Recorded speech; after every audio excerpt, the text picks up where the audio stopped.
Olá, gente. Bom dia, boa tarde, boa noite. Eu quero dar continuidade aqui às minhas videoaulas sobre geografia, tá certo? Um assunto que eu quero tratar aqui com um vídeo com vocês é a estrutura e característica da população mundial, tá? Boa parte desse material está disponível naquela ficha que eu passei para vocês. Também a referência de onde ter essas informações está no final do slide e também no final dela. Depois de eu concluir o assunto, eu vou trabalhar com alguns exercícios com base no que a gente vai ver nesse vídeo, tá? Estrutura da população e suas características. Quando se fala de estrutura, a gente está falando como uma sociedade se organiza. Esse conceito de estrutura vem da sociologia, entender como uma sociedade está organizada, tanto na base econômica, política e social. Então, quando a gente vê sobre estrutura, vocês têm que entender o seguinte: como está a base da economia daquela sociedade, como a sociedade se organiza para produzir, para trabalhar. A gente vai ver também como uma estrutura organiza a questão dos costumes, hábitos dessa população, também determina a estrutura, e também tem as decisões políticas, a forma como o Estado organiza a sociedade. Entender esse conceito de estrutura, a gente vai ver cada uma dessas características. O que se pode dizer é o seguinte: que existe, a ONU criou um padrão, um modelo para avaliar todos os países do mundo, para identificar pontos em comum e pontos divergentes. Contudo, vou frisar aqui, nem todos os países do mundo apresentam as mesmas características. A gente pode perceber que existe uma relação de desigualdade na estrutura social de muitos países. Contudo, se convém o seguinte: aqueles países que derem melhor condição de vida para os seus habitantes, tiver uma economia forte e consiga distribuir a riqueza gerada por aquele país, vai ter uma melhor estrutura. Mas a gente vai ver isso gradativamente, tá bom? Vamos lá?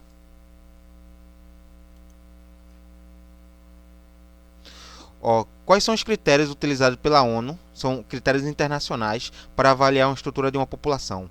Para a gente saber como aquela estrutura de uma população está boa ou ruim, a gente tem que ver o seguinte: a distribuição etária, idade e sexo. Identificar como a sociedade está distribuída entre homens e mulheres e idades.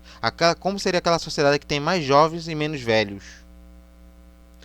Como seria enquadrado? Ou aquelas sociedades ou países que têm uma sociedade que tem muitos idosos e poucos jovens. E identificar nesses grupos quais são, entre jovens e velhos, aqueles que estão na idade produtiva. É o seguinte: aquelas pessoas que estão trabalhando. Então, com isso é avaliado o seguinte: a produtividade e a qualidade de vida daquela população, olhando a questão de idade e sexo. Outro critério utilizado também para avaliar uma população e sua estrutura social, econômica e política é a condição socioeconômica. Quando se fala de socioeconômica, gente, vocês coloquem renda, que pode ser salário. Principalmente quando a gente pensa renda, é salário bruto. É aquilo que a pessoa recebe todo mês. Educação, acesso à educação. Se a pessoa tem uma renda baixa, mas precisa educar os filhos, vai para uma escola pública. Saber que aquele país oferece educação pública para as pessoas mais pobres. Também saber se a pessoa tem uma renda suficientemente boa para poder matricular um filho numa escola particular.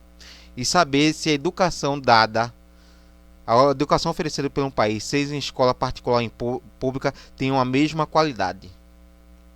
Isso também percebe a diferença de um país. Tem países que não investem muito em educação pública, onde a educação privada vai ter mais recursos. E o contrário. E também tem acesso à saúde, principalmente se a população, de acordo com a sua renda, pode ter saúde. Aqueles países muito ricos, onde as pessoas têm a renda muito alta, têm acesso à saúde particular, até através de planos de saúde. E saber também o seguinte: se aqueles países pobres oferecem uma saúde para todos os seus habitantes. E como é acesso a esse serviço de saúde. Então isso indica muito se o país é rico ou pobre a partir do acesso à saúde. São poucos países do mundo, gente, que têm uma saúde pública universal.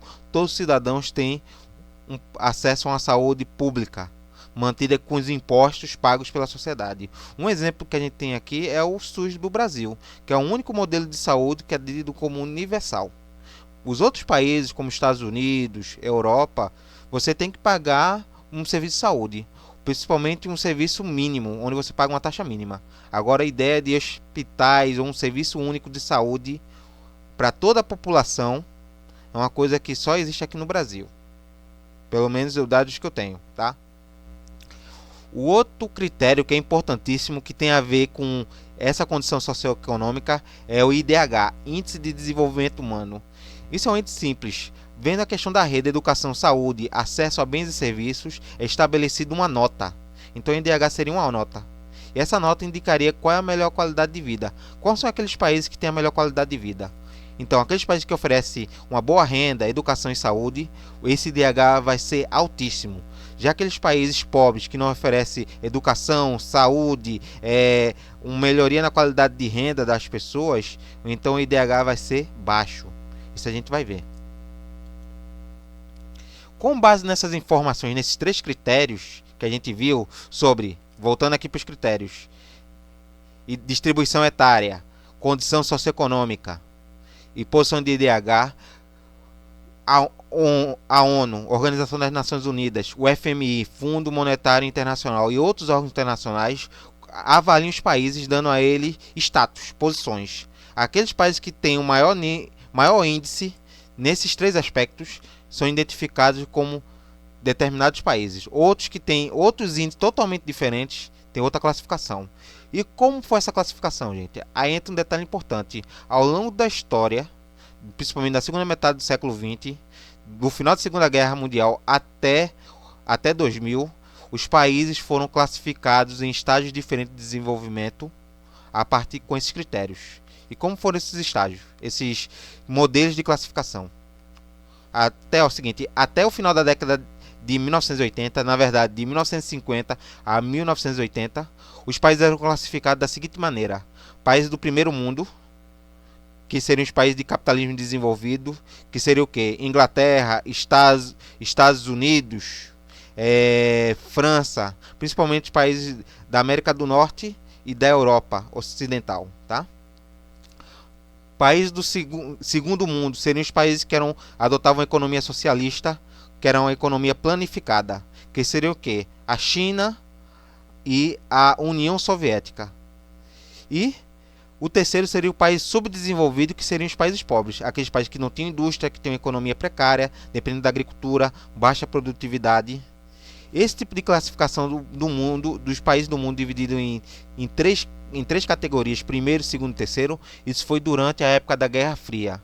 Quando termina a Guerra Fria, gente, no final dos anos 80, isso em 1989 com a queda do Muro de Berlim, que é o marco, e 1991 com a dissolução da União Soviética.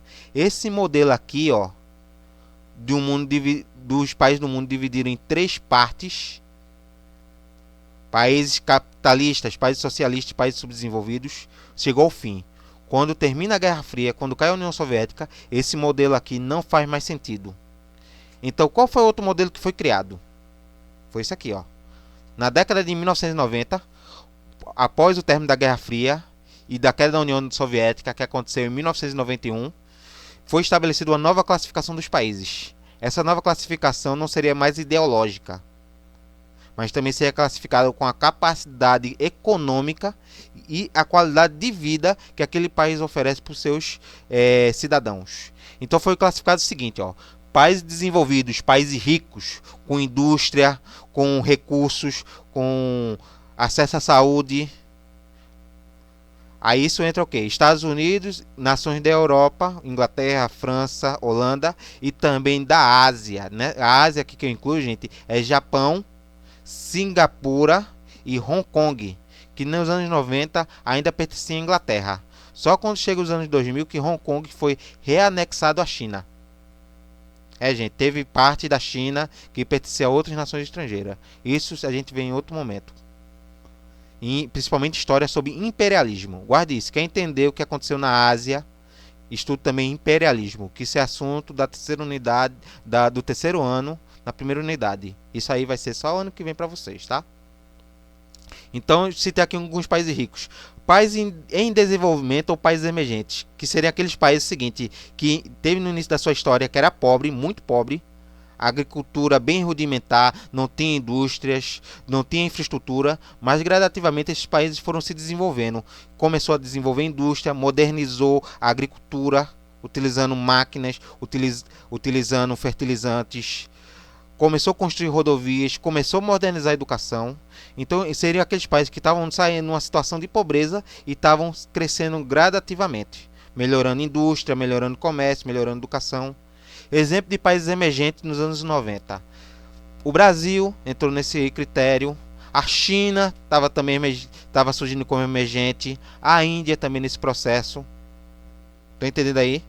Essa classificação. E os países pobres? São aqueles países onde não tinha infraestrutura, a agricultura era extremamente rudimentar, não usava maquinário, a população era extremamente pobre ou paupérrima, onde o nível de renda per capita por família era nos anos 80, anos 90, era 4 dólares por semana por família. Isso aí era muito pouco, numa época que o dólar era 3 reais.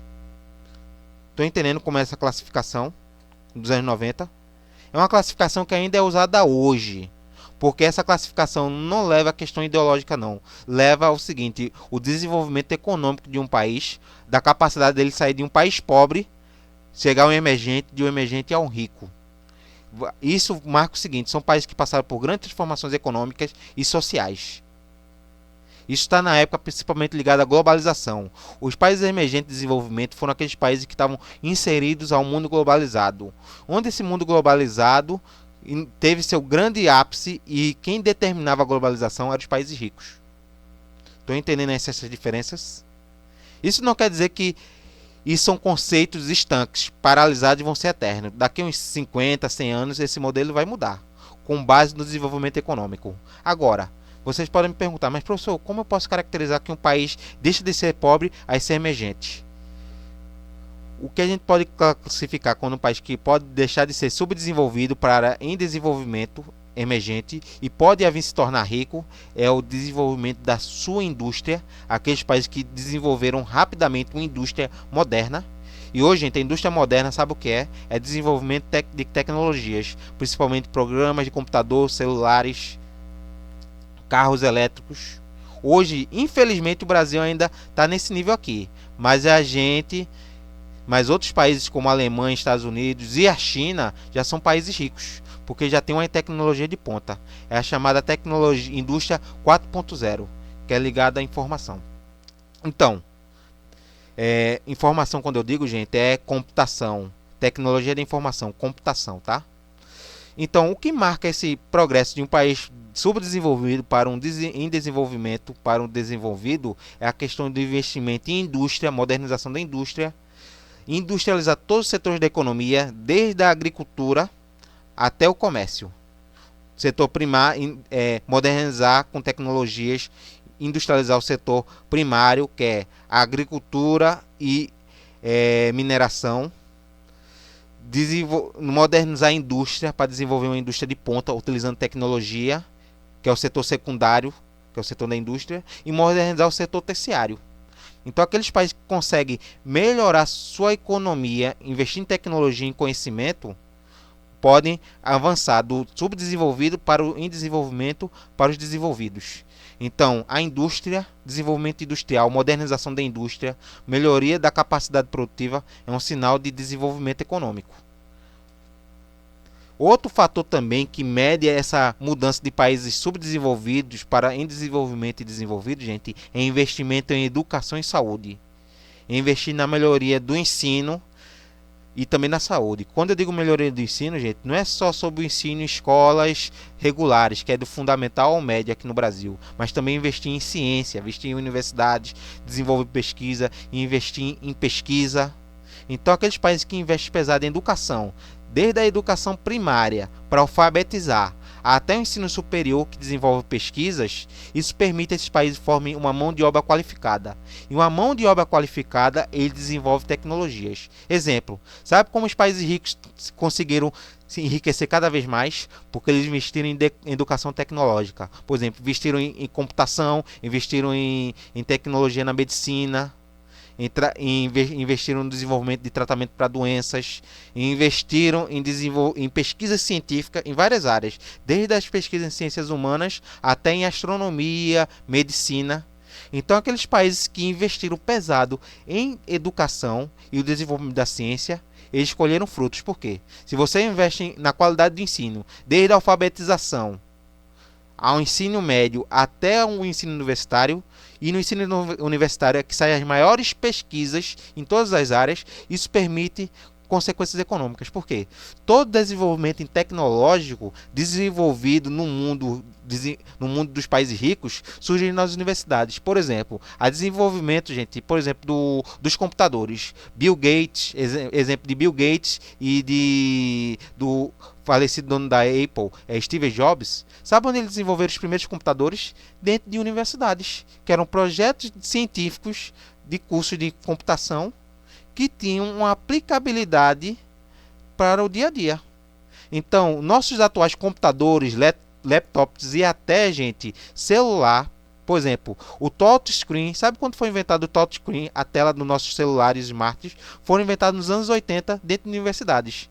Quando percebeu que esse tipo de tecnologia inventada nas universidades tinha repercussão na vida, melhoraria a vida das pessoas e melhoraria a economia, foi aí que empresas investiram em pegar aquele desenvolvimento científico das universidades e aplicar no dia a dia.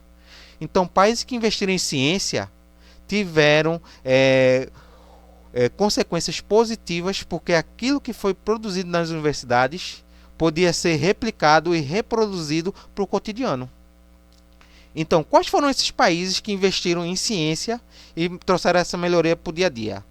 Os Estados Unidos fez isso, a Alemanha fez isso, a Inglaterra, a França, o Japão e a China. Hoje a China atualmente, a China investe muito em tecnologia. Tecnologia essa desenvolvida dentro de universidades. Exemplo que eu vou dar a vocês, ó. A Universidade de Oxford, na Inglaterra, está desenvolvendo uma vacina contra o coronavírus. E eles já estão fazendo testes clínicos, quer dizer, já está testando em pessoas. Quem desenvolveu? Uma universidade. Oxford não é uma universidade pública, lá é paga, mas é uma universidade que está desenvolvendo um projeto, por exemplo, o tratamento de uma vacina para tratar a doença atual. Então, os países que investem em ciência, em educação, eles colhem frutos mais rápidos. Já os países de desenvolvimento estão começando a investir, mas de forma ainda muito tímida em ciência. Estou entendendo como também educação, acesso à educação, investimento em educação permite o desenvolvimento de um país. Também países ricos são identificados pelo investimento em educação e em ciência. Hoje, um país que não investe em ciência, não investe em educação, tem o risco de ficar para trás, não conseguir avançar. Porque é dentro das universidades, seja públicas ou particulares, que eles desenvolvem pesquisas, desenvolvem projetos que têm repercussão na vida cotidiana, que pode gerar emprego e qualidade de vida. Estão entendendo? Aqui no Brasil, gente, a gente tem instituições particulares, mas quem faz o grosso da ciência e de descobertas científicas são as universidades públicas, são as federais e os institutos federais. Hoje, no Brasil, são as instituições de ponta, são de alto nível e são universidades públicas. Isso é interessante, porque tudo que essas universidades produzirem tem que ser revertido para a sociedade. Você não precisa pagar. Já uma universidade particular que desenvolve uma pesquisa científica, ela está sendo financiada por empresas, por investidores. Então, o que uma universidade particular produzir de descoberta científica, ela tem que ceder a patente, o direito de uso para quem investiu. Já para uma universidade pública, o investimento é público e privado. Então, o que uma universidade pública produzir, ela tem que ser revertida diretamente para a população, porque quem bancou as pesquisas na área médica, na área de ciência, nas federais e nos institutos federais, foi a população brasileira. Então, se tem a ideia, em tese, que o que uma universidade pública produzir com recursos públicos tem que ser repassado para a sociedade, sem custos, porque a gente já não financiou. Essa é uma ideia que se tem de quem defende a ciência em instituições públicas aqui no Brasil. Estou entendendo aí como a ciência, financiar conhecimento, ajuda a desenvolver um país? Então aqui eu falei 2 pontos. Modernização da indústria e da economia, com tecnologia, e investimento de ciência. E também na educação. São características de que pode determinar se um país sai de um subdesenvolvimento até chegar a um estado de desenvolvido. Tanto é, gente, que a grande tecnologia de ponta, você pode ver, os melhores carros, carros elétricos, as melhores tecnologias, os exames e até remédios que curam boa parte dessas doenças foram desenvolvidas nos países ricos. Porque lá tem acesso ao conhecimento, lá tem capital, lá tem gente especializada. Tanto é, gente, que está acontecendo uma coisa aqui no país e no mundo todo, que é a chamada fuga de cérebros. As pessoas mais capacitadas saem dos seus países de origem porque não tem espaço para trabalhar ou desenvolver pesquisa e vão para outros países onde tem financiamento, onde tem investimento. Eu mesmo tenho muitos amigos da universidade em diferentes setores, na área de humanas, história, geografia e também na medicina, que saíram aqui do Brasil e foram para outros países. No caso seguinte, eu conheço amigos meus que foram para Alemanha, Noruega, Estados Unidos para trabalhar e Canadá para trabalhar como pesquisador. Porque nesses países oferece mais condições. Além dele ter um emprego, ele vai ter condições para desenvolver pesquisa. Então, também investir em ciência faz a grande diferença para um país ser rico. Pode ter certeza, todo país que é rico, desenvolvido, ele investe pesado em ciência. E colhe seus frutos. Tá? E o seguinte, para a gente entender como tudo isso aconteceu, essa transformação, a gente tem que voltar aos acontecimentos pós-Guerra Fria. Então, com a queda do Muro de Berlim, que foi em 1989, e com o fim que marca o fim da Guerra Fria, e quando chega o ano de 1991, que foi a queda da União Soviética, então houve um ressurgimento da Europa como potência econômica. Agora o mundo pós-Guerra Fria não seria mais dividido entre países capitalistas e países socialistas. Não seria mais dividido entre liberalismo e comunismo. Essa divisão não existe mais, gente. Terminou. Então tinha que ser classificado o mundo de outra maneira. Quando chega os anos 90, a gente percebe que a globalização já era um fenômeno real. Agora não seriam mais enquadrados os países a partir de uma visão ideológica ou de governo, mas seria visto a partir do ponto do seu desenvolvimento econômico. Tanto é que muitos historiadores marcam o seguinte: o fim do mundo bipolar, que era dividido entre países capitalistas e países de economia planificadas, agora seria o quê? Um mundo multipolar. Não existiriam mais dois países que comandavam a economia e a política mundial. Porque na época da Guerra Fria era Estados Unidos e União Soviética. Agora, após o fim desse período, o mundo seria multipolar, onde cada nação europeia tem influência no mundo. Agora seria o quê? Estados Unidos, a Rússia, a Alemanha, a França. Isso marca um mundo multipolar que surge pós final da Guerra Fria, é o que a gente pode considerar a globalização da economia. Agora a economia seria uma economia mundial. Não existiriam mais países que concentravam grandes indústrias. Agora essas indústrias iam se espalhar por várias partes do mundo. Iam instalar as chamadas filiais. Filiais nas Américas, na Ásia, na África. Então isso marca o seguinte: esse mundo multipolar vai caracterizar um mundo globalizado. Aí vocês vão perguntar, mas professor, a gente pode dizer que os anos 90, após a Guerra Fria, inicia a globalização? Do ponto de vista histórico, gente, a globalização começa com as grandes navegações. Mas quando chega o final do século XX, principalmente nos anos 90, essa globalização toma forma. A economia se torna mundial. E principalmente se torna muito mais forte quando a internet começa a aproximar países e economias. Então a internet ajuda a consolidar. O que eu posso dizer a vocês? Que com o surgimento do mundo multipolar, após o fim da União Soviética, fim da Guerra Fria, a economia do mundo se torna mais integrada, se torna globalizada, a economia se torna global. E a internet vai ajudar nisso.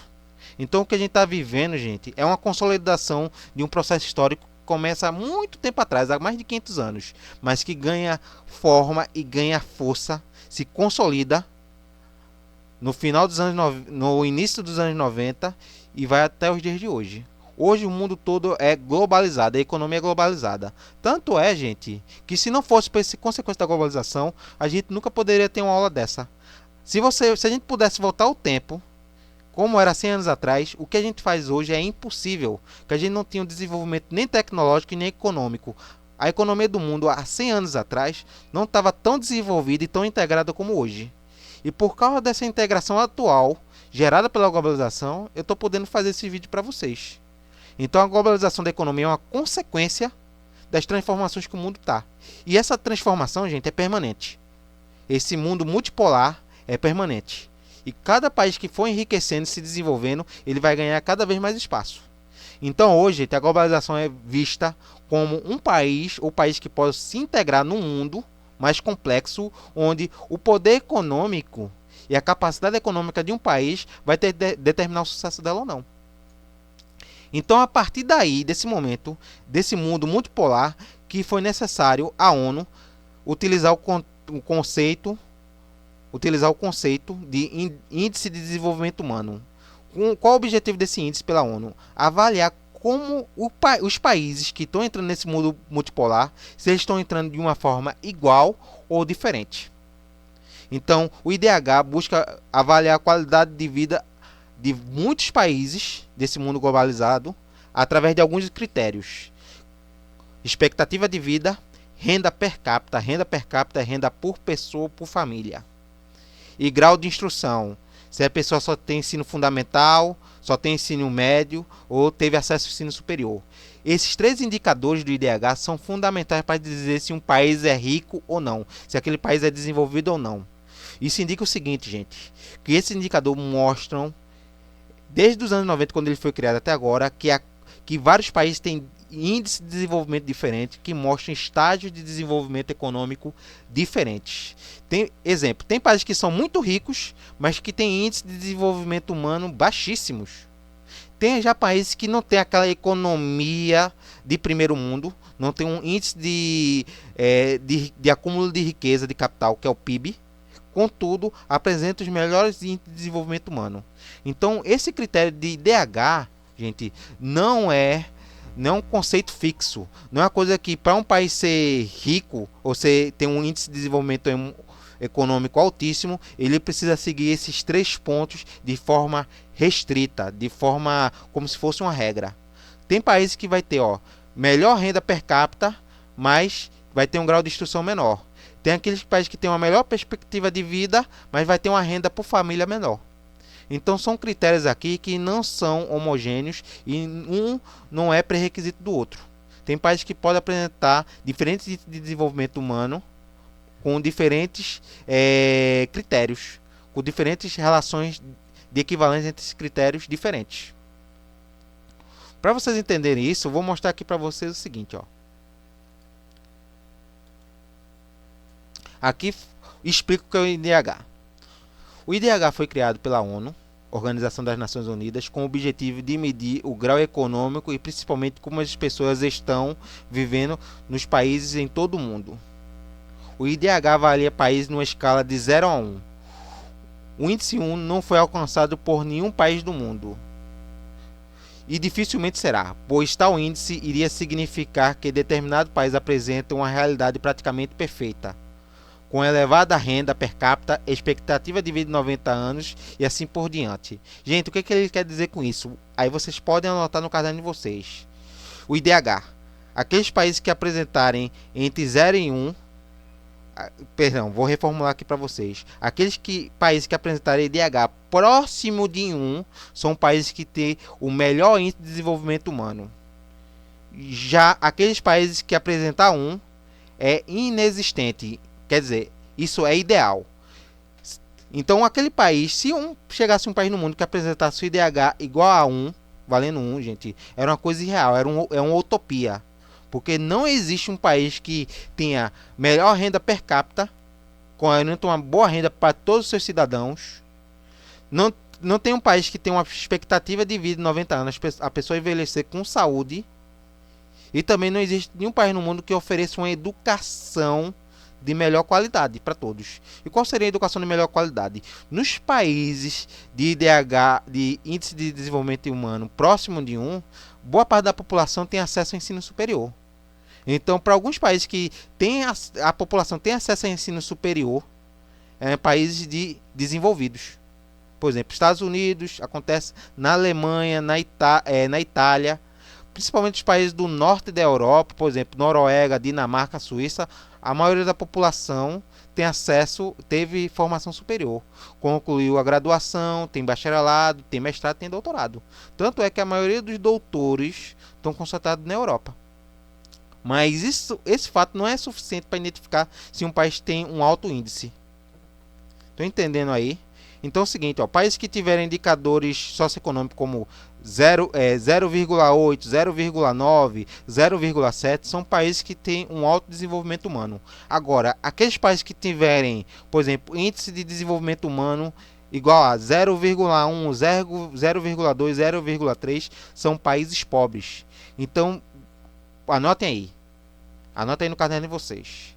Países que tiveram indicadores socioeconômicos próximos de zero, exemplo, 0,1, 0,3, 0,4, são países pobres, países subdesenvolvidos. Já aqueles países que têm indicador socioeconômico próximo de 1, exemplo, 0,7, 0,8, 0,999, são países desenvolvidos, países ricos.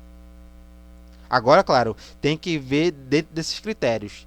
Tem que avaliar renda per capita, expectativa de vida e também acesso à educação. Países que têm expectativa de vida igual a 1 não existe, é um ideal. Não tem nenhum país que tem esse índice igual a 1. Então isso é uma coisa mais ideal, é mais uma escala ideal. Nem os países da Europa conseguem chegar a 1. Pode chegar próximo, mas nunca a 1. Entendido isso, agora vamos ver a próxima imagem. Vou apresentar aqui a vocês com bases de dados da ONU, principalmente do ranking global. Isso foi do ano de 2018, tá? No final do slide vocês vão ver a referência disso aí. Quais seriam os países que teriam melhor índice de desenvolvimento humano? Renda, expectativa de vida e acesso à educação de qualidade, principalmente acesso ao ensino superior. A gente tem aqui a Noruega. Olha só o valor da Noruega. Está próximo de... não chega nem a ser a 1, é 0,953. Aí depois vem em seguida a Suíça, Austrália, Irlanda, Hong Kong, que hoje faz parte da China. Tá vendo? Se você perceber, ó, os Estados Unidos, que é uma das maiores economias no mundo, não está entre os 10 países que tem o melhor IDH do mundo. Quer dizer, os Estados Unidos é um país muito rico, mas não tem o IDH que torna ele um país de melhor qualidade de vida. Estão entendendo aí? E aqui o Brasil, gente, ó, tá no ranking 79. A gente tá com nota 0,759. A gente está num país de nível em desenvolvimento. Esse índice aqui não é ruim. A gente tem uma qualidade de vida onde dá, pelo menos em tese, melhor qualidade de vida dos seus habitantes. Acesso à educação, à saúde. A gente tem aqui uma expectativa de vida que chega a 79 anos para as mulheres. Já os homens chegam perto de 70. Hoje está calculando para 75. Com o tempo, a expectativa de vida de homens e mulheres no Brasil, isso se a gente não tiver nenhum problema no futuro, vai chegar próximo dos 80. Mas o Brasil não está numa situação ruim. Mas a gente não está entre os 10 primeiros. Estão entendendo aí? Como esse índice não é um índice o seguinte, homogêneo. Nem todos os países conseguem ter a mesma nota. Entendido isso? Vamos ver aqui, ó. Como a gente pode representar esse IDH no mapa mundo. Observe aqui esse mapa, mostrando os países. E aqui as cores, ó. Vermelho. São países de IDH baixo, próximo de zero. Então são países pobres. E se vocês perceberem, a maioria dos países pobres se concentra onde? No continente africano. E aqui tem uma população que não tem acesso à saúde, não tem acesso à educação, tem uma menor renda per capita por família. São países também que têm um PIB muito pobre. A produção interna bruta daquele país é muito pobre. São países que não têm a indústria modernizada. Eles têm uma agricultura rudimentar, tá? Já os países de IDH médio seriam quais? Ó? A Índia, que seria aquele IDH que estaria entre 4 e 6. O IDH que teria próximo de 0,4 até 0,6 é IDH médio. Não são países ricos, mas também não são países pobres. Seriam países em desenvolvimento. Estão se modernizando. Ó. Entre da África, gente, inclui esse país, se eu não me engano, Zuzilândia, posso estar enganado, na África. Aqui se eu não me engano, é o Quênia. Posso estar enganado aqui, perdão. Agora, aqui a Índia, Mongólia, Paquistão. Aqui é Paquistão. E aqui, se eu não me engano, é Hungria, entre Hungria e Tchecoslováquia. Hungria aqui. Aqui, se eu não me engano, é a Iugoslávia. E aqui é a Turquia. São países do Oriente Médio e da Ásia, que são países em desenvolvimento. E a gente conta alguns países da América do Sul, por exemplo, Venezuela, Colômbia, aqui tem Peru, Bolívia e Paraguai. Esses são de IDH médio, são países em desenvolvimento. Já os países em azul são países que têm IDH elevado ou alto, de 7 até próximo de 1. Isso inclui, Brasil. O Brasil, gente, a gente é considerado IDH alto pelas Nações Unidas. Argentina, Canadá, Estados Unidos, México, Rússia é considerado, o Japão, a Austrália e os países da Europa, principalmente do extremo norte da Europa, Dinamarca, Noruega, Hungria. Aqui tem o Reino Unido e Portugal, Espanha, França, Alemanha, Polônia. Estão entendendo? Aí vocês vão observar o seguinte. E branco? Branco significa que não existem dados. Por exemplo, quando esse mapa foi feito, ele não incluiu a China. Hoje a China é um país em desenvolvimento, já é um país rico. A gente pode considerar um país rico, desenvolvido, onde a renda da população chinesa aumentou muito, aumentou a qualidade de vida, tudinho. Só que quando esse mapa foi elaborado, esse é mapa aqui no início de 2000, a China estava tendo o seu crescimento econômico, estava começando a se desenvolver.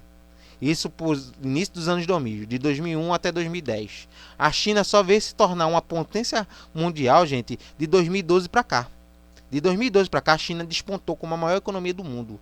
Então a China é recente, é uma economia recente. Mas quando esse mapa foi elaborado, não se tinha dados suficientes sobre a China. Então, onde vocês verem em branco, significa que não existem dados. Tá certo? Onde vocês verem em branco aqui, significa que não existem dados precisos. Entende daí? Isso aqui é a representação cartográfica do IDH no mundo todo. Agora, vamos ver os elementos desse IDH. Estrutura etária. Jovens são os nascidos até 19 anos. Categorias determinadas pela ONU. Adultos, de 20 anos até 59 anos. Dos 20 aos 59, dos 20 aos 60, gente, os adultos são a população economicamente ativa. É o pessoal que, em tese, já concluiu o ensino, concluiu o ensino básico, o ensino superior, e está no mercado de trabalho. Então, essa população de 20 a 59 anos é a população que está em idade produtiva. É o pessoal que está trabalhando com carteira assinada, na informalidade. Esse pessoal que produz. Já os jovens aqui, gente, vão ser dos que nasceram com 0 ano de vida até os 19 anos. Já os idosos vão dos 60 anos e diante. Só que com os idosos, gente, já mudou. Cada país tem uma forma de classificar os idosos, que seriam os aposentados. Por exemplo, como na Europa a população idosa aumentou muito, então aumentou também a expectativa de vida. E com isso, a questão do conceito de idoso vai mudar. Por exemplo, com 60 anos, aqui uns 20 anos atrás, a pessoa se aposentava aqui no Brasil. Hoje, a pessoa se aposenta com 65 anos, homens e mulheres, se aposentar por idade. E também vai se aposentar com essa reforma que teve na reforma da Previdência, a aposentadoria vai chegar em torno de 65 anos. Então todos os brasileiros vão se aposentar com a mesma idade. Claro que as mulheres vão se aposentar com 62 pela norma, pela lei, e os homens com 65. Porque os homens têm uma vida produtiva, é considerada uma vida produtiva por mais tempo. Já as mulheres não. Mas só que existem dados que mostram que as mulheres estão vivendo mais que os homens. E isso foram dados que eles não levaram em conta nessa reforma da Previdência, tá? E no resto dos países, quem seriam os idosos? Por exemplo, na Alemanha, as pessoas trabalham até os 68 anos de idade. Então a vida em países que têm uma qualidade de vida maior, uma expectativa de vida maior, então a idade, a aposentadoria, o tempo para se aposentar começa a ser maior. Isso significa o quê? Que as pessoas vão ficar mais velhas, precisar ficar mais velhas para se aposentar. Por exemplo, se eu não me engano, na Inglaterra, a idade de aposentadoria é 62 anos para homens e mulheres. Nos Estados Unidos também é isso, para um homem e mulher se aposentar com 62 anos de idade. Isso vai variando de país para país. Só que esses aqui são critérios que são utilizados para você identificar a idade da população, a estrutura da população. E como seria essa representação aqui, ó? Tô vendo aqui? Isso aqui, gente, é uma pirâmide etária. Isso aqui é só um modelo. E a partir desse modelo é que você coloca os dados sobre a população. Por exemplo, aqueles países que têm o maior número de jovens, os jovens aqui estão na base. E cada vez que a gente vai subindo os degraus, você não está percebendo que os degraus vão diminuindo. Significa o seguinte, cada degrau desse representa uma população de homens e mulheres de um país ou de uma cidade, e a partir das suas idades. À medida que o degrau vai subindo e vai diminuindo, você percebe que vão mudando aquelas idades. O que isso quer significar em dados? Quando a base da pirâmide for larga, significa que tem mais jovens nessa idade aqui, de 19, a partir que nasce até os 19 anos, são jovens. E à medida que daquela sociedade a população vai envelhecendo, então a gente vai perceber o seguinte, que outras categorias etárias vão surgindo, ó. Por exemplo, nessa categoria aqui, ó, nessas três aqui, ó, nesse 1, 2, 3, 4, ó, da 4, 5 e 6, a gente percebe que é um público que é de adultos. Que vai ser o quê? Se em comparação com o número de jovens, esse público aqui vai ser menor. Então, essa camada aqui é a população economicamente ativa, de 20, 25 até 60 anos. Já aqui na base, no topo da pirâmide, vocês não estão vendo uma estrutura menor? Isso mostra que é a estrutura dos idosos, pessoas que chegaram aos 65 até os 90 ou 100 anos. Isso significa o quê? Quando uma pirâmide está nesse modelo, que ela tem a base muito larga e o topo muito fino, significa que são países que têm um grande número de jovens. O número de jovens supera o número de adultos e é muito superior ao número de idosos. Então são países também que têm uma pouca parcela da população que chega aos 70, aos 80, aos 100 anos. Então, quando o topo for muito fino, significa o seguinte, que são pouquíssimas pessoas que chegaram à velhice, chegaram à terceira idade. Já quando você encontra um país que tem a base muito grande, significa que é aquele país que tem uma população muito jovem. Nesse modelo aqui, a gente percebe o seguinte, é um tipo de sociedade onde a base da sociedade é muito jovem, tem um número relativamente de pessoas adultas, mas tem pouquíssimos velhos. Quer dizer o seguinte, nasce muita gente, mas são poucos que chegam aos 80, 90 anos. E se você perceber nesse gráfico aqui, gente, nessa pirâmide, você percebe o seguinte, que o número de mulheres vai ser maior do que os homens. Vocês estão observando aqui? Olha só. Se você vê no número de idosos aqui, isso aqui são idosos que estão aos 90, perto de 100 anos. Tem mais mulheres que chegam a essa idade do que os homens. Significa o seguinte, que muitos homens, nascem muitos homens, mas são pouquíssimos que chegam aos 90 ou 100 anos. Já as mulheres aqui têm condições de chegar a 90, 100 anos. Mesmo assim, vai ser uma proporção pequena. Estou entendendo esse modelo aqui? Então vamos para o próximo slide, que eu vou mostrar a partir do seguinte de dados práticos. Ó, pirâmides etárias. Vocês estão vendo aqui um tipo de pirâmide etária que é comum em países subdesenvolvidos. Olha só. Essa população aqui é a população de jovens, tá certo? De jovens. Se vocês perceberem, aqui ó, tem muitos jovens, 3 degraus com jovem, entre bom número de crianças que nascem e aqueles chegam aos 18, 19 anos. Então podemos dizer que esse país tem uma população jovem, muito jovem. E olha aqui a população adulta economicamente ativa, ó. Tem uma população jovem adulta relativamente grande, mas quando chega ao pessoal que passa dos 40 anos, ó, vocês estão vendo que estão diminuindo. Se você perceber o seguinte, ó, população que chega a 80 anos ou mais, ó, é bem pequenininha. Esse tipo de gráfico, quando vocês verem, vai ser característico de um país subdesenvolvido. Então, quando vocês verem em um exercício, em um vídeo, um gráfico desse tipo aqui, essa pirâmide, mostrando uma base formada por muitos jovens, e a gente tem o que?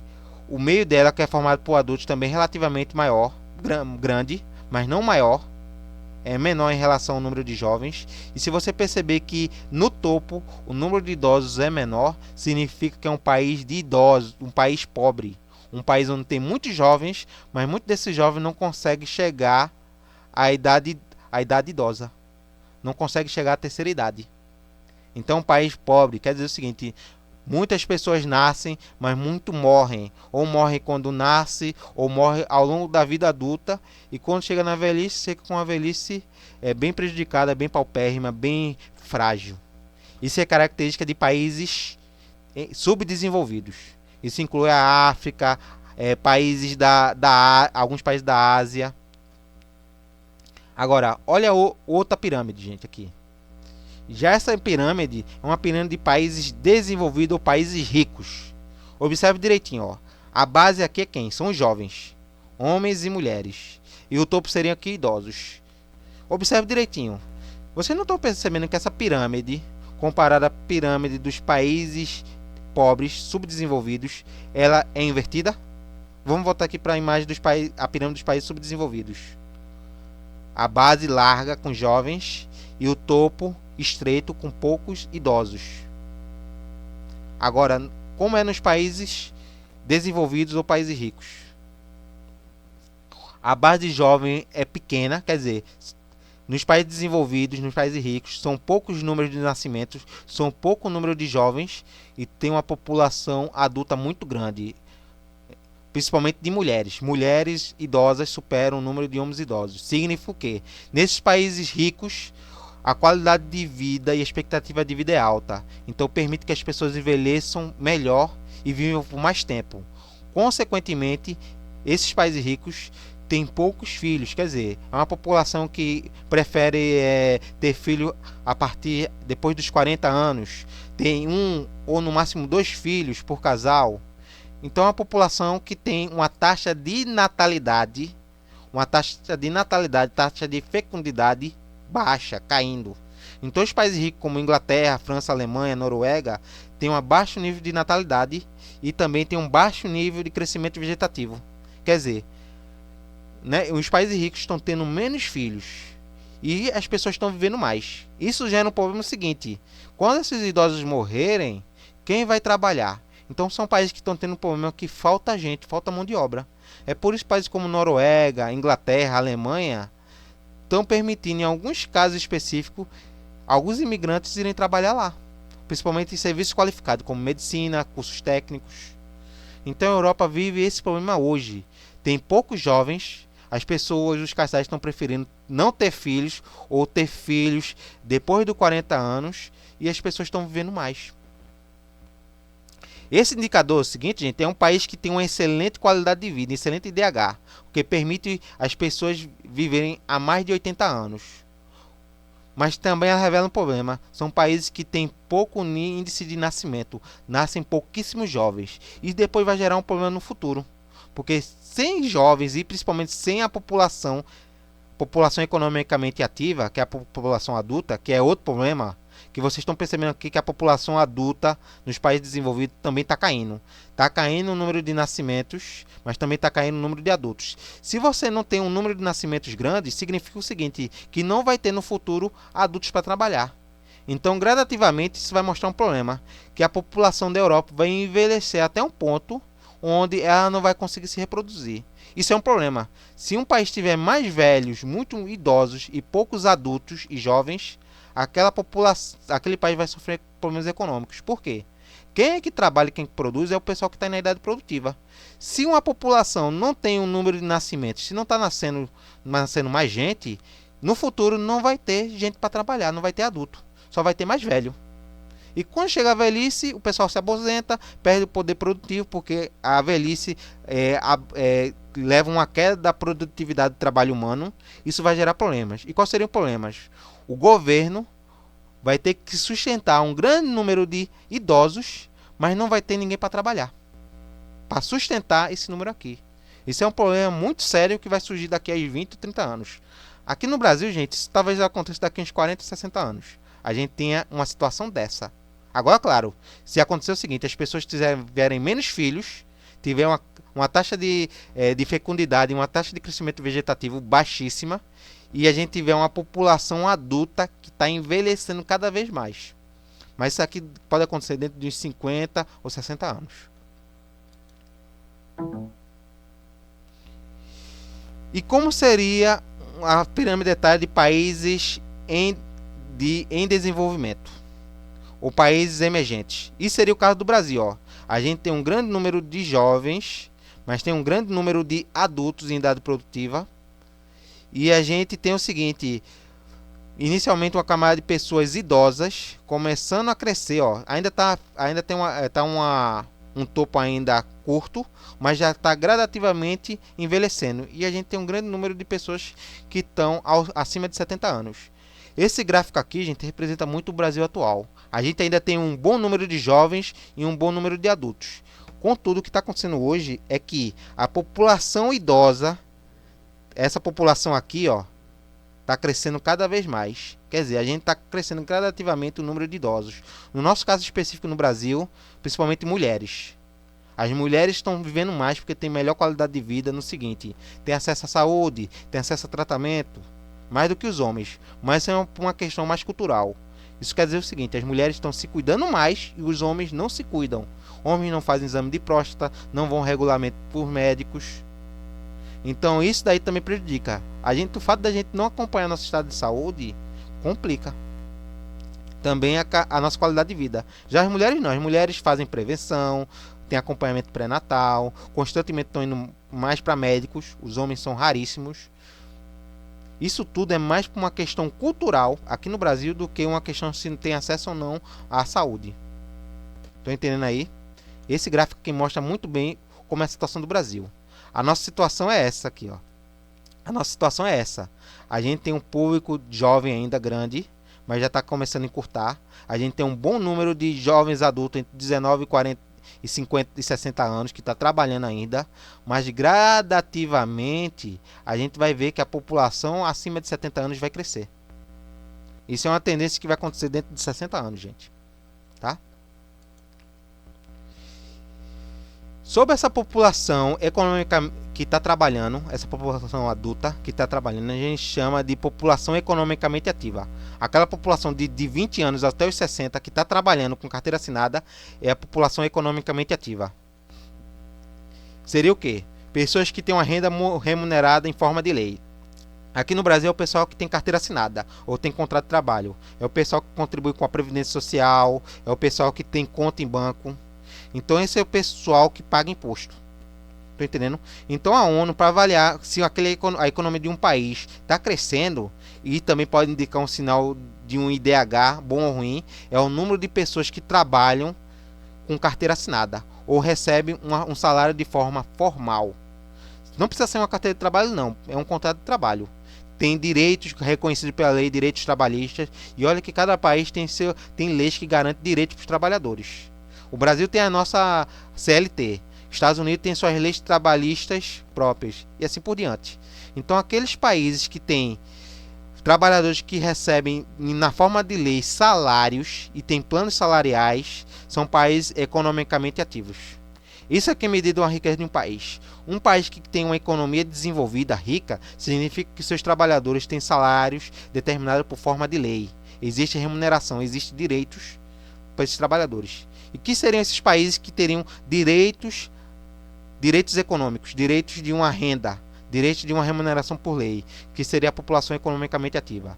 Aqui, gente, isso são dados de, se eu não me engano, de 2010, tá? São de 2010.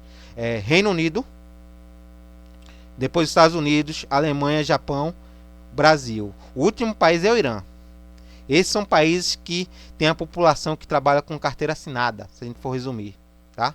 E se vocês observar nesse mapa aqui, ele mostra, nessa tabela aqui, ele mostra a distribuição dos trabalhadores nas três atividades: agricultura, que é o setor primário, indústria, setor secundário e o setor de serviço, setor terciário. Observe direitinho aqui, ó. Os países, um detalhe para vocês analisar o mapa é o seguinte: aqueles países que a maioria dos trabalhadores que são população economicamente ativa, se tiver ligada a setor de serviços, significa que aquele país é um país desenvolvido, rico. Quanto mais empregados tiver na área de serviços e também na indústria, significa que aquele país tem uma economia desenvolvida, é uma economia de um país rico. Exemplo, ó. Olha aqui, ó. Reino Unido, 74% da população economicamente ativa está no setor de serviços, 24% na indústria, 1,3% está na agropecuária. Então a maioria da população está na indústria e está nos serviços. Os Estados Unidos, olha só o total da população, 147 milhões, quase 148 milhões de pessoas trabalham com carteira assinada, sendo que 65% trabalham no setor de serviços, 32% na indústria, que são setores que empregam mais e pagam melhor.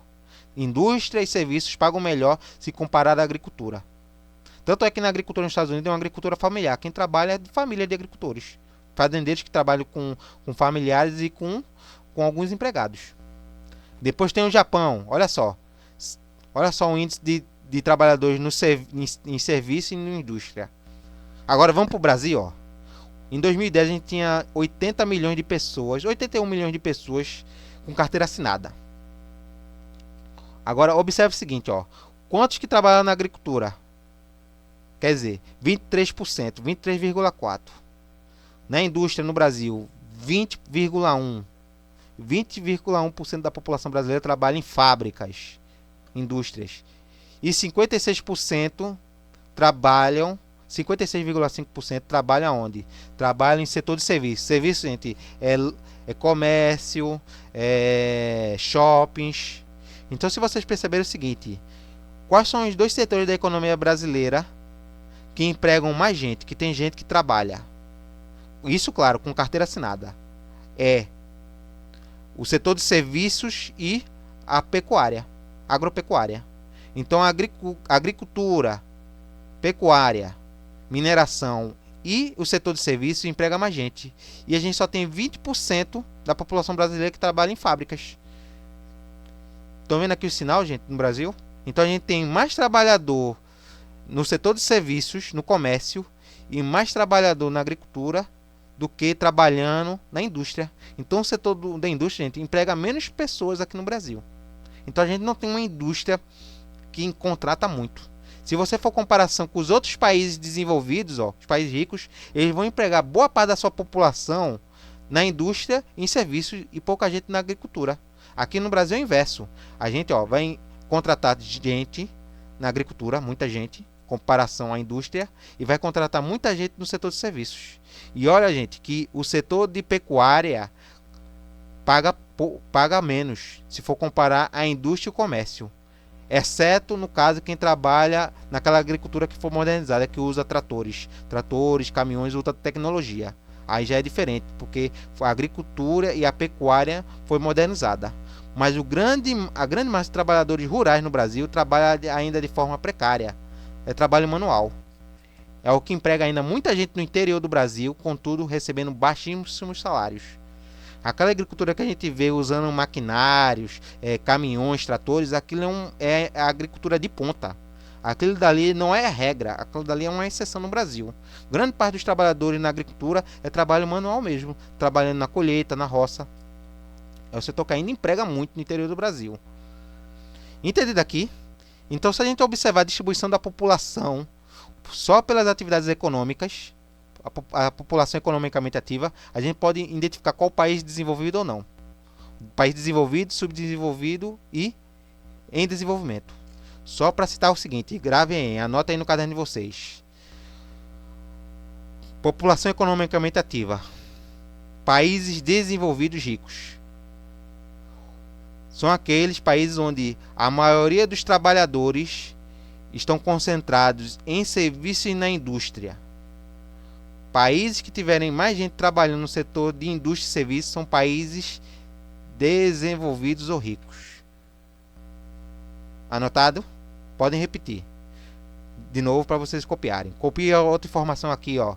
Países em desenvolvimento são aqueles países onde uma boa parte da população trabalha na agricultura e no comércio, mas está crescendo o número de trabalhadores da indústria.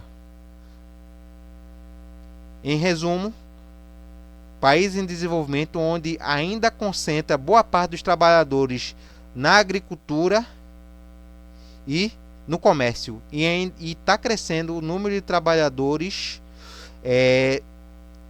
no setor da indústria. Entendido aí? Esse seria o caso aqui do Brasil. Já os países subdesenvolvidos ou pobres, a maioria da população trabalha na agricultura. A maioria da população trabalha na agricultura.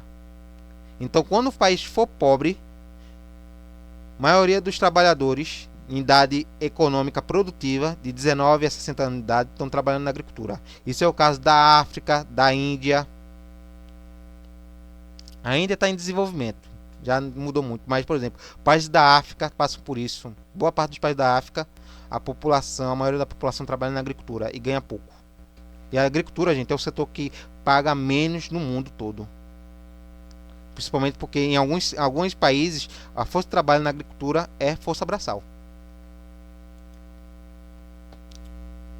A economia informal, gente, é determinada pela Organização Mundial Internacional do Trabalho, a OIT. Uma economia informal consiste num conjunto de atividades organizadas em bases não capitalistas. Abrange o trabalho realizado por conta própria e em pequenas empresas, nas quais não existe separação entre capital do negócio e patrimônio da família. Na grande maioria das vezes, os empregados não são protegidos pelas leis e nem pelos direitos sociais. Simplesmente, gente, sabe o que é economia informal? É aquele país onde o trabalhador trabalha e não tem carteira assinada. Ele não tem salário mínimo, não tem proteção, não tem plano de saúde, não tem indenização por trabalho, não tem FGTS. Muitos trabalhadores ou trabalham por conta própria, por exemplo, vendedor de salgadinho em sinal, uma pessoa que tem um fiteiro, ou aquela pessoa que construiu em casa uma barraquinha para vender comida, biscoito, picolé, dudu. Ou aquela pessoa que trabalha por encomenda, faz encomenda de salgados e kit festa. É um pessoal que não contribui, não paga INSS, não contribui com a Previdência, não paga plano de saúde. É um pessoal que a renda depende do que ele puder vender ou trabalhar. É um pessoal que trabalha recebendo menos de R$ 50 por dia, até recebendo 12, 13 reais por dia. Então, é um pessoal que não, no final das contas não se conta na economia do país. Isso aqui é muito comum no Brasil. Em países que têm uma economia em desenvolvimento, a gente vê isso. Mas isso é muito mais forte em países pobres.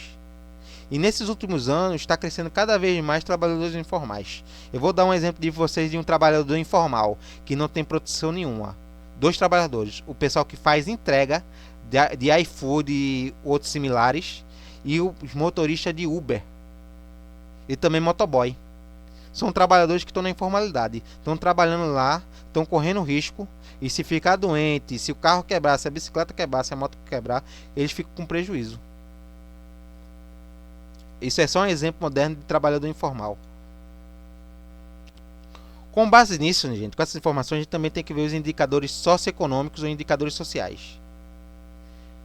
E esses indicadores são o seguinte, gente, são indicadores como grau de instrução, renda per capita, qualidade de vida, são importantes para definir quais são os países ricos ou pobres. Com esses indicadores é utilizado pela ONU para saber quem é rico e quem é pobre, quem é país emergente ou país pobre e quem é país rico. E eu vou mostrar alguns desses indicadores. Expectativa de vida, quer dizer, quanto mais as pessoas possam viver, chegar aos 90, 100 anos.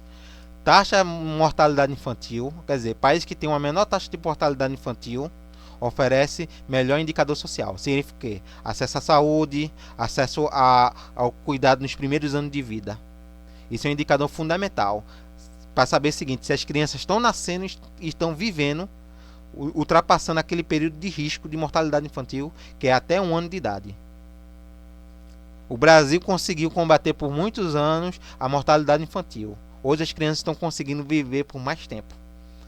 Taxa de analfabetismo, o número de pessoas analfabetas. Isso significa o quê? Se um país tem muito analfabeto na sua população total, significa que aquele país é um país muito pobre. Mas à medida que o país começa a combater o analfabetismo para chegar a zero, significa que aquele país está progredindo. Então, país que não tem analfabetismo zero, não tem nenhum analfabeto, é um país rico. Tanto é que boa parte da Europa, a população é escolarizada. Até os moradores de rua são escolarizados, frequentaram escolas e universidades.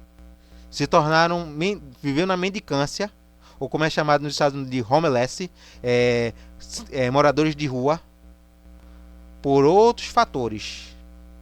Mas lá, até nos Estados Unidos, os moradores de rua são alfabetizados.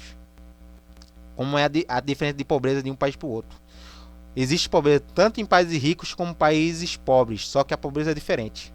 Em países muito pobres, muitos dos pobres e miseráveis são analfabetos. Então, um sinal para identificar se aquele país é rico ou não é o número de analfabetos que ele tem. Renda nacional bruta, ou per capita, é baseado na paridade do poder de compra dos habitantes. É a melhoria da renda. Países que têm uma renda para a sua população. Por exemplo, países que instituem uma política de salário mínimo, já é um indicador da renda bruta por pessoa. Por exemplo, a nossa renda bruta, gente, em comparação em outros países do mundo, é uma renda relativamente alta. É uma renda de países em desenvolvimento. Contudo, se a gente for comparar o salário mínimo de um brasileiro com um trabalhador da indústria dos Estados Unidos, o nosso salário é 5 vezes menor do que um trabalhador americano. Por exemplo, um salário de um trabalhador americano é em média de mais ou menos... a média seguinte é de $2.000. Isso é que hoje está em R$6. O dólar está em R$6, seria equivalente hoje a R$12.000. Quer dizer, um salário de um trabalhador médio americano, um trabalhador da indústria, um metalúrgico americano, seria de R$12.000.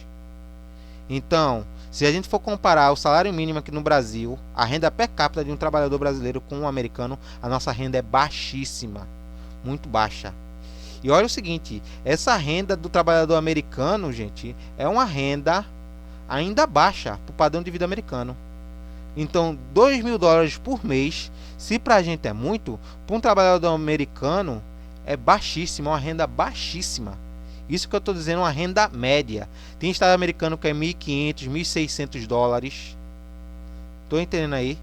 $1.500, $1.600, $2.000, que são os salários pagos nos Estados Unidos, ainda é inferior aos melhores salários que é pago no país. Aqui no Brasil, gente, é um salário real. Esse salário médio do trabalhador americano. Mas a renda per capita bruta, o salário dos trabalhadores, isso é fundamental para definir se o país é rico ou não. E nosso salário mínimo, gente, é um salário baixíssimo se for comparar aos Estados Unidos, a países da Europa, mas nosso salário é muito mais alto se for comparar a países vizinhos nossos. Por exemplo, no Chile, gente, que é um país rico, desenvolvido, o salário mínimo dele é baixíssimo. O salário dele mínimo é baixo se for comparar ao nosso. O poder de renda de um trabalhador chileno é inferior ao nosso salário, ao nosso poder de compra. E olha que o Chile é um país rico. Saúde.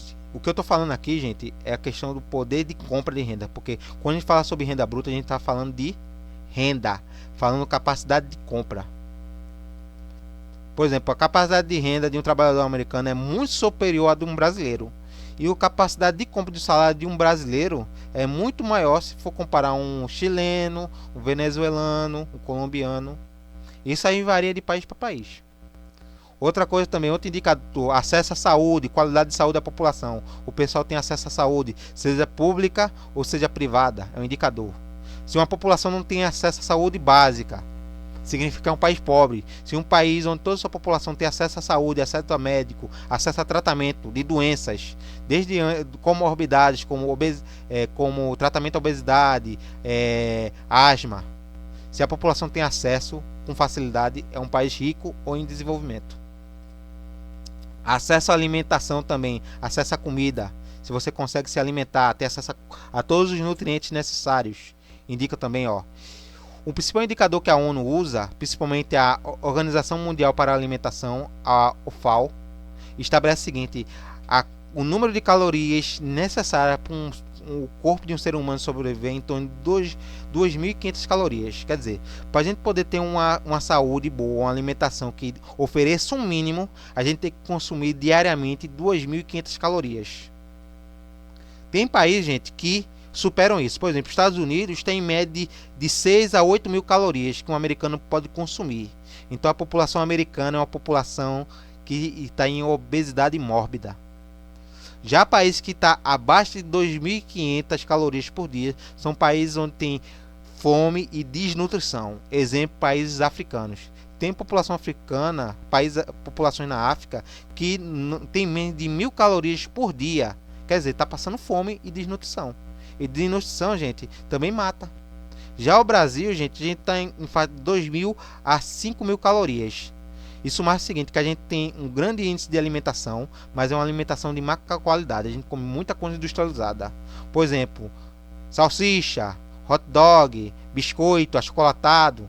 Então a gente tem uma caloria muito alta, mas não é de qualidade. Tanto é que o brasileiro também está sofrendo com obesidade.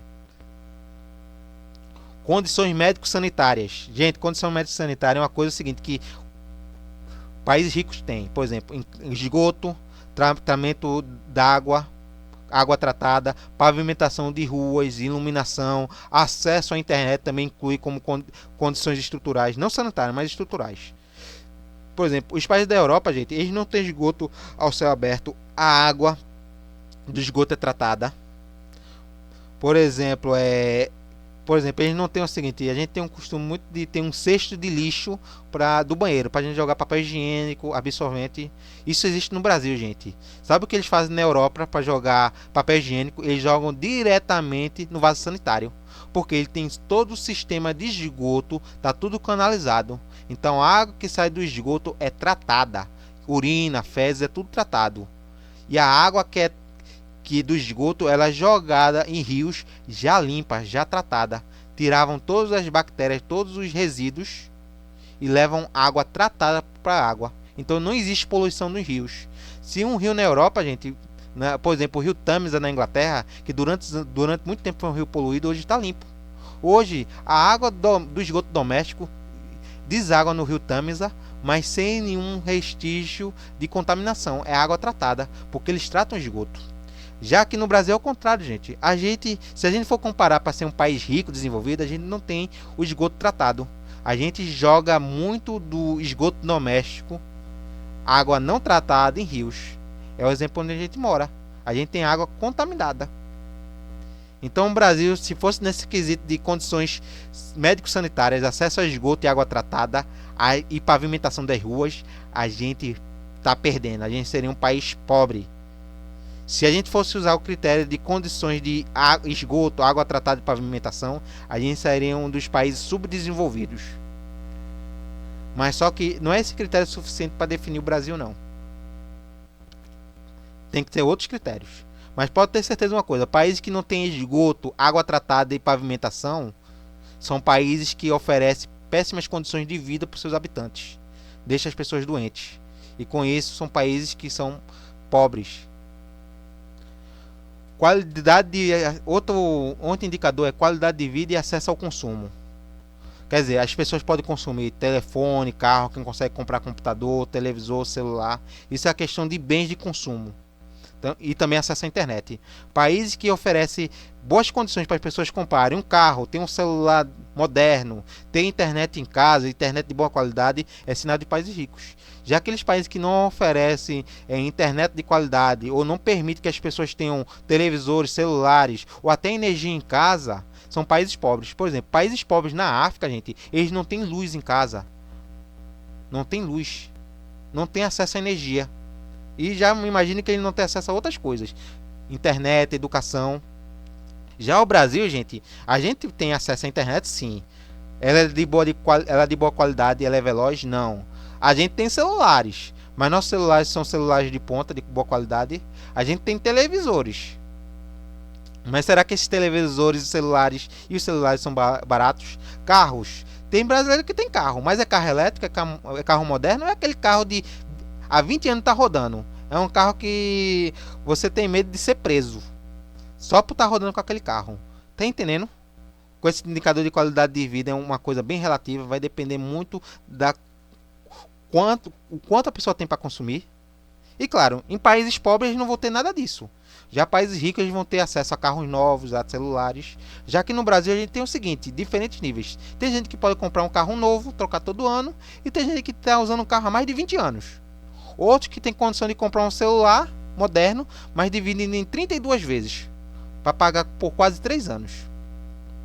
Tem outros que têm acesso à internet ou do celular, ou tem que ratear um distribuidor de internet, porque ele não tem condição de manter uma internet própria diretamente com a operadora. Tô entendendo aí como são esses critérios? E com essas características que a gente vê, ó, como está distribuída essas características a população mundial. Vocês estão vendo aqui, gente, um mapa da população mundial em anamorfose, quer dizer, que está sem forma. O que esse mapa mostra? O seguinte: esse mapa mostra as desigualdades dos índices de desenvolvimento humano, de IDH, em vários países do mundo, principalmente os países que são mapeados. Se você observar, gente, a maior distorção se concentra aonde? No hemisfério norte. Isso significa o quê? Que os dados que tem aqui, gente, são mais... existem mais informações e mostram que, enquanto a gente tem muitos dados que mostram como está o índice de desenvolvimento no hemisfério norte, contudo a gente tem poucos dados sobre o hemisfério sul, principalmente sobre a América do Sul e a África. Isso significa o quê? Ó? Essa deformidade mostra que países que têm altos índices de desenvolvimento, mas são altos índices de desenvolvimento que não tem uma distribuição uniforme. Por exemplo, o índice de desenvolvimento da Europa é altíssimo, mas ele não é igual. A Inglaterra, a França, a Alemanha, a Turquia, a Itália tem índice de desenvolvimento humano diferente entre eles. Se a gente for para a Ásia, a gente vê o índice de desenvolvimento humano diferente na Índia, na China e no Japão, que não são iguais. Só que, se a gente for para a América do Sul, vocês estão vendo como aqui está a América do Sul e a África. Ele está bem pequenininho, né? Ele está bem espremido. Significa que a gente não tem dados suficientes. Não existe dados para a gente saber a qualidade de vida do IDH das pessoas que vivem nas Américas, Brasil, Chile, Argentina, e na África, África do Sul, Angola, Moçambique. Aqui está em branco, gente. Sabe por que não existe dados? Na Indonésia, Filipinas, a gente não tem dados suficientes para saber a qualidade de vida. E olha aqui a Austrália. Olha só a Austrália, tem quase dado nenhum. Então, se vocês observarem um mapa desse, que é o chamado mapa anamorfose ou anamorfósico, mostra o seguinte, que os dados que a gente tem sobre IDH não são disformes, a gente não tem dados precisos. Isso significa o quê? Quanto mais inchado for um país, mostra que existem mais dados consolidados. Agora, quanto mais espremido for um país, significa que os dados são pouquíssimos e não são conclusivos. O que esse mapa mostra? O seguinte, sabe o que ele mostra? Que a grande desigualdade no mundo. Existe uma desigualdade muito grande entre os países do hemisfério norte, da Europa e América do Norte, com os países que ficam na América do Sul. Aqui a gente percebe que aqui existe uma melhor qualidade de vida, já que a gente não tem dados suficientes para dizer que existe uma melhor qualidade de vida ou IDH para os seus habitantes da América do Sul, da África e da América e do nosso continente, da nossa América do Sul. Entendido aí? Entendido essa diferença? Aí a gente tem alguns continentes, ó. Continente asiático. A gente tem, ó, a China. Isso aqui, a China já está quase chegando a 4 bilhões de habitantes, tá?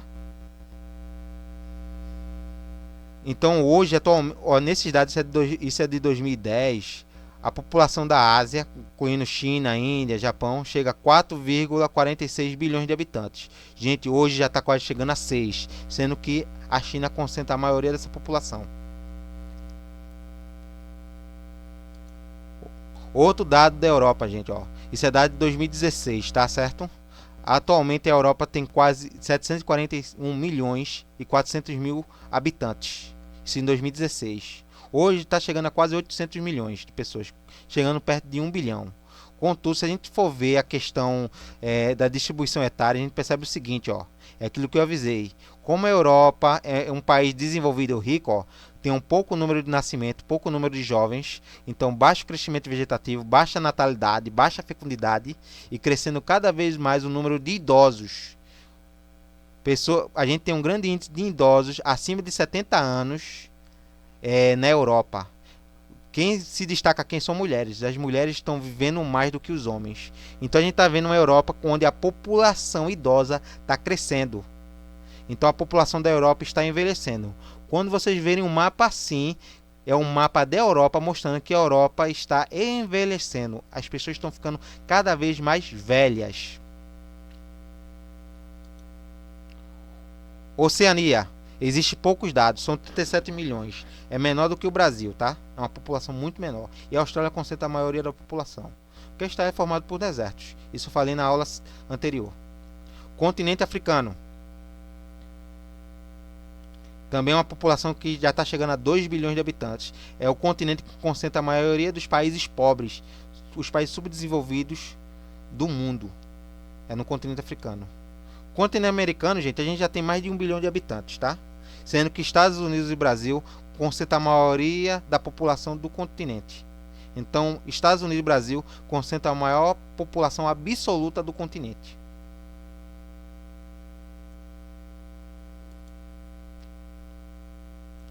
Próxima aula eu vou citar sobre essas características do panorama geral. A aula foi longa, gente, porque são dados importantes para você entender. Eu tive que dissecar. No próximo vídeo eu vou fazer sobre as características dos países. É uma coisa mais geral. E com isso os exercícios, tá?